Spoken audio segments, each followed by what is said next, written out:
श्री गुरुदेव दत्त. गुरुदेव दत्त. मित्रांनो, यांचं नाव दीपक शर्मा आहे.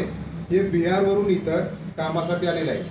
आपल्याकडे गेले 1 महिना झालं त्या ठिकाणी झाडलोटीचं काम करतायत. परंतु त्यांची एक वाईट खोड अशी आहे की 10 वर्ष झालं ते दारू पित आहे. परंतु इथं आल्यापासून गेल्या काही महिन्यामध्ये आम्ही त्यांना दारूचे व्यसन कमी व्हावं आणि त्यांच्याकडे त्यांच्यातली आध्यात्मिक वृत्ती वाढावी यासाठी त्यांना दूध पिणे किंवा केळ खाणे, सफरचंद खाणे असा प्रयोग सुरू केलेला आहे.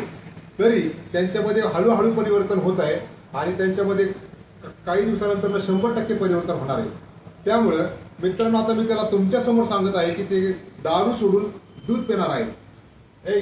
दूध पिके दिखाओ, दूध पिओ.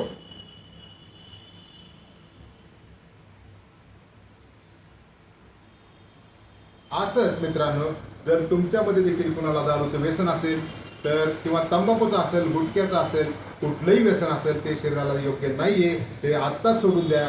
कारण ही दारू संसार उद्ध्वस्त करी दारू, बाटली स्पर्श नका करू. आणि तरी पण जर तुम्ही दारू पिणार असाल तर एक दिवस तुमचा नक्कीच करेक्ट कार्यक्रम करणार ही दारू आणि तुम्ही जाणार टपाटप टपाटप टपाटप. धन्यवाद. धन्यवाद.